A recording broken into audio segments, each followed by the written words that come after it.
Okay, so today's film and foodie review is about Arrival, which features Amy Adams, Jeremy Renner, and Forrest Whitaker. So you can tell it already has a stellar cast. And it is a really good film. It's, to me, kind of like in the vein of Sixth Sense, where there's this twist that more than likely you don't see coming. So I don't mean to say it without saying spoiler alert, but I'm pretty convinced that more than likely you're not going to figure out what the twist is. So it's a good script that has some surprises to it, and there are some things that I may feel a little bit contrived in the script, but I don't think it takes away from what they're trying to do in this particular film. It's the kind of film that you kind of don't want to talk too much about because you just can't do a non-spoiler review of this kind of film. It's very hard to do it. It's either you just have to know good script, good actors, go see it.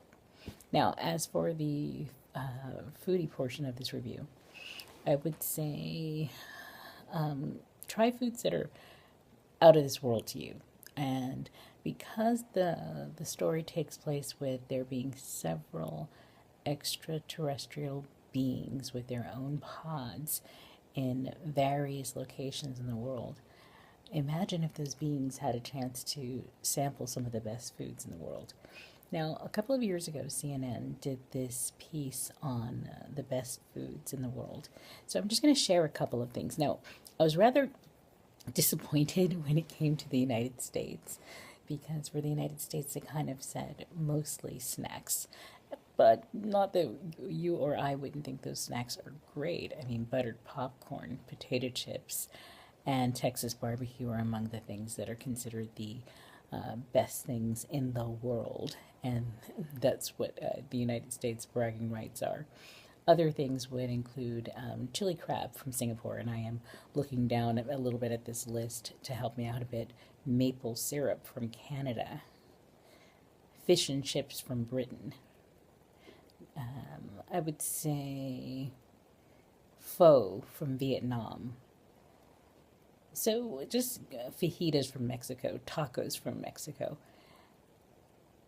butter garlic crab, India. So those are just a couple of ideas. So you can just pick maybe some of your favorite restaurants that do some of the best food, international foods, lay them out, and when it becomes that time for it to be a DVD pick for this particular film, just try something like that.